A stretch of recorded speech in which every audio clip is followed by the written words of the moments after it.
Video 3.12, Summary of Classical Style.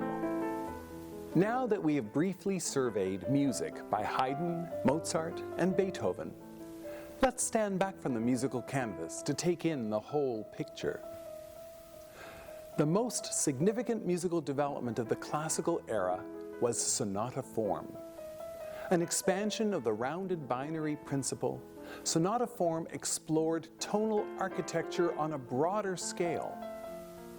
The form was first cultivated by composers like C.P.E. Bach. The Viennese school used sonata form as a structural template for new genres they were developing, such as the symphony and string quartet. Its use in the first movement of classical concertos replaced the ritornello form of Baroque models. Most cleverly, Mozart even applied sonata form to opera, letting the statement, departure, return design mirror the dramatic action of a particular scene. Many of these new genres adapted the four-movement design, sometimes referred to as sonata cycle. In the symphonies of Haydn and Mozart, emphasis was placed on the first movement, with the remaining movements bringing both contrast and balance. Beethoven redistributed the weight throughout the work, while at the same time expanding structural elements.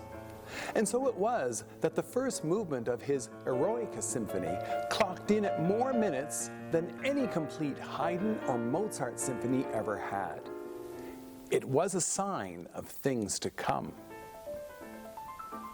The modern orchestra, with the four instrumental families we recognize today, came into being. The resulting fullness of sound rendered the basso continuo practice obsolete, save for the accompaniment of recitatives in operas and oratorios. New instruments came on the scene, most notably the piano, an instrument first invented during the 1720s by Bartolomeo Cristofori. Over the next few decades, the piano underwent dramatic improvements, eventually replacing the harpsichord and clavichord as the most popular keyboard instrument of the day. Balance and proportion were the hallmarks of the classical style. Four-measure phrases enhanced the music's symmetry. Clear cadences punctuated harmonies inclined toward diatonicism. The dense polyphony that marked the Baroque style was replaced by the predominantly homophonic texture of the Viennese masters. Unlike Baroque composers, classical composers did not limit themselves to the expression of a single affection. A variety of rhythms and motives was coupled with ever-changing dynamics to elicit a broader range of emotions from the listener. Sometimes, beneath the classical veneer of polished gentility, there lurked an emotional undercurrent.